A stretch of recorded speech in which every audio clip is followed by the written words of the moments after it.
అంతే.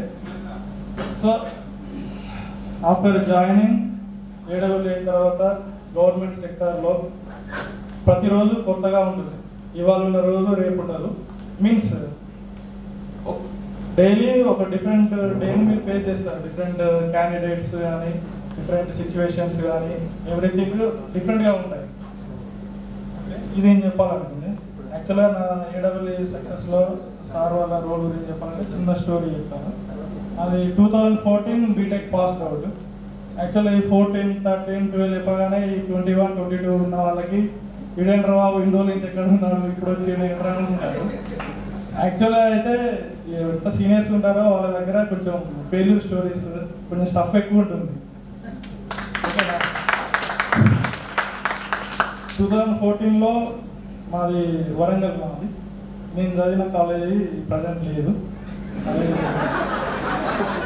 Last year వరకు దాన్ని డిప్లొమా చేద్దాం అనుకున్నారు, చేయలేక కొన్ని రోజులు టీటీసీ కాలేజ్ చేద్దాం అనుకున్నారు, చేయలేక ప్రజెంట్ అది చిన్న ప్రైమరీ స్కూల్ అది అయిపోయి ఉంది. అదే నా బీటెక్ స్టోరీ.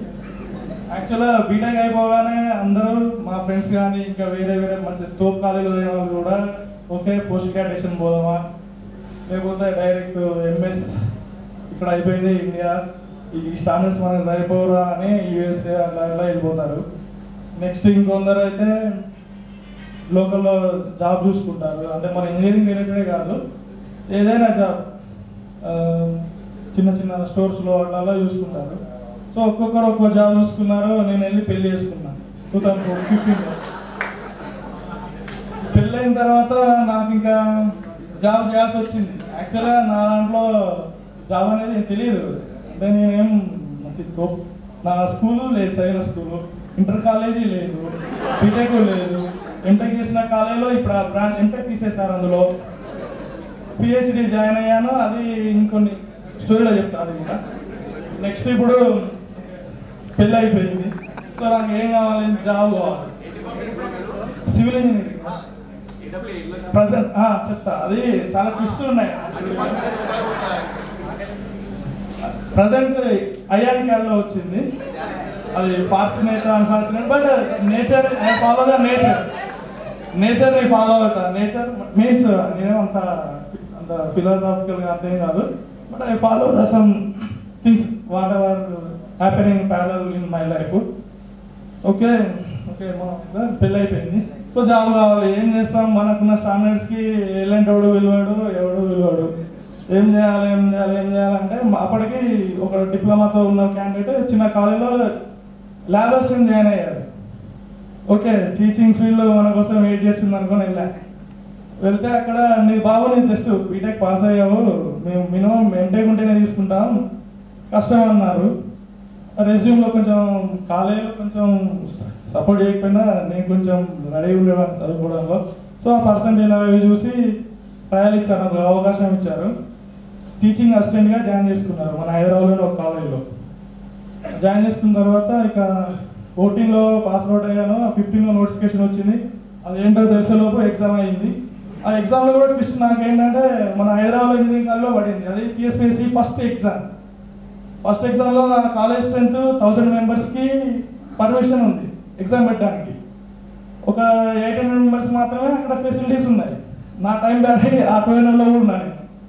ఆ 200లో ఉంటే మమ్మల్ని పక్కకాలే వెంటనే బస్ ఎక్కించి పక్కకాలే తీసుకెళ్ళి ఆడ 10 మంది కాలు ఉంటే అందులో పడేస్తారు, ఇంకో 20 మందిని ఇంకో కాలేజీలో పడేస్తూ అలా నా జర్నీ ఎక్కడో ఇబ్రహీంపట్నం నుంచి గచ్చిబౌలిలో టీసీఎస్ ఆఫీస్ వరకు సాగింది.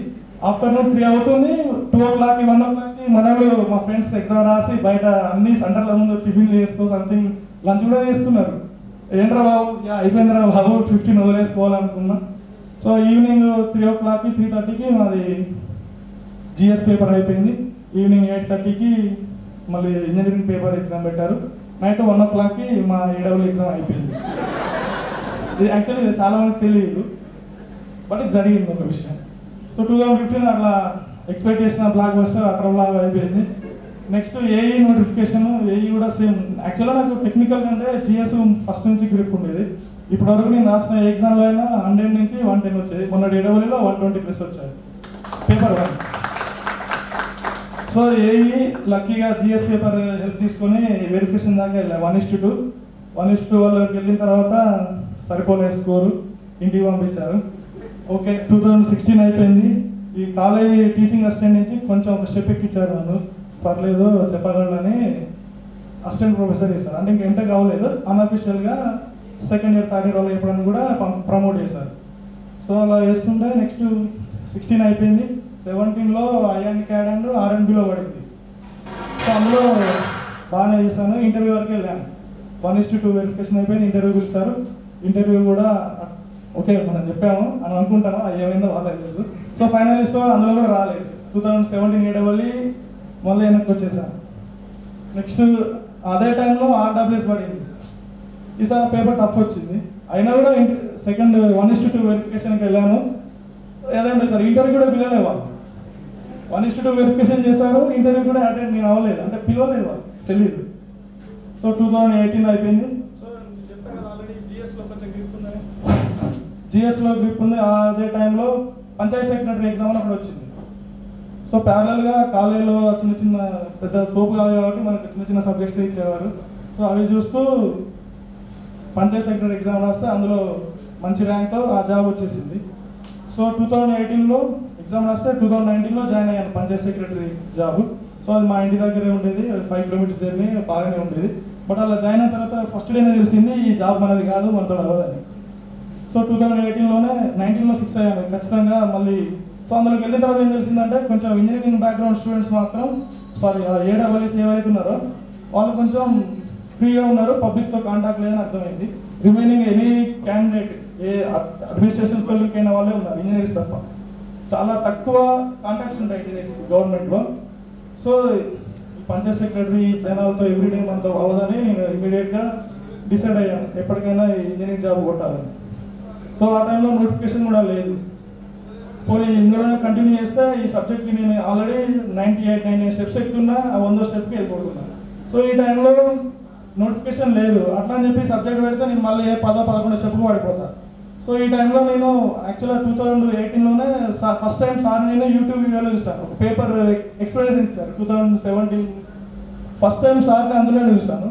సో అలా పక్కకు పెట్టి ఉంచాను ఆ వీడియో, అదే అంటే డౌన్లోడ్ చేసి పక్కకు పెడతాను సబ్స్క్రైబ్ చేసి, అలా పెట్టి ఉంచాను. సో ఎప్పటికైనా యూజ్ అవుతాను. సో ఎప్పుడైతే నేను మళ్ళీ ఇంజనీరింగ్ బ్యాక్గ్రౌండ్కి రావాలని డిసైడ్ అయ్యానో ఇమీడియట్గా సబ్స్క్రిప్షన్ తీసుకున్నాను. 1 ఇయర్ అయిపోయింది, నోటిఫికేషన్ లేదు. సో అలా కంటిన్యూ చేస్తూ ఆ జాబ్ కొంచెం చికాకు ఉండేసరికి అది ఒక్కోసారి ఎలాగైనా హాఫ్ అన్ అవర్ చూడాలని చెప్పేసి ఆ వీడియోస్ డౌన్లోడ్ చేసి ఇంటూ 2 పెట్టి వినేవాడిని. ఎలాగోలా ఒక్క పాయింట్ వచ్చినా వాళ్ళు ఒక క్లాస్లో అక్కడికి వచ్చే పాయింట్ ఒక్కటి వచ్చినా ఎగ్జామ్లో 1 మార్క్ వస్తుంది, 1 మార్క్ వస్తే నేను జాబ్ కొడతాను ఒకటే ఫిక్స్ అయ్యేవాడిని. ఏ క్లాస్ ఉన్నా కూడా ఇంత పెద్ద వీడియోలో 1 మార్క్ వచ్చినా నాకు చాలా అనుకుని వినేవాడిని ఆ వీడియోస్కి. కొంచెం ఇంట్రెస్ట్ లేకపోయినా కూడా ఇంటూ 2 ఇంటూ 1.5 అర్థం అవ్వకపోతే మాత్రం తప్పకుండా 1 పెట్టి చూసుకునేవాడిని ఇంటూ 1. సో ఫైనల్గా నోటిఫికేషన్ వచ్చింది. ఇందులో నాకు సార్ ఎలా అంటే ఆ సబ్జెక్ట్ నుంచి దూరం వెళ్ళకుండా కన్సిస్టెన్సీ మెయింటైన్ చేయడం కోసం సార్ వీడియోస్ చాలా హెల్ప్ అయ్యాయి. ఏంటంటే ఇప్పుడు రెగ్యులర్ వర్క్ చేసుకుంటూ వెళ్తే ఇవి మన సబ్జెక్ట్ దూరం అయిపోతాం.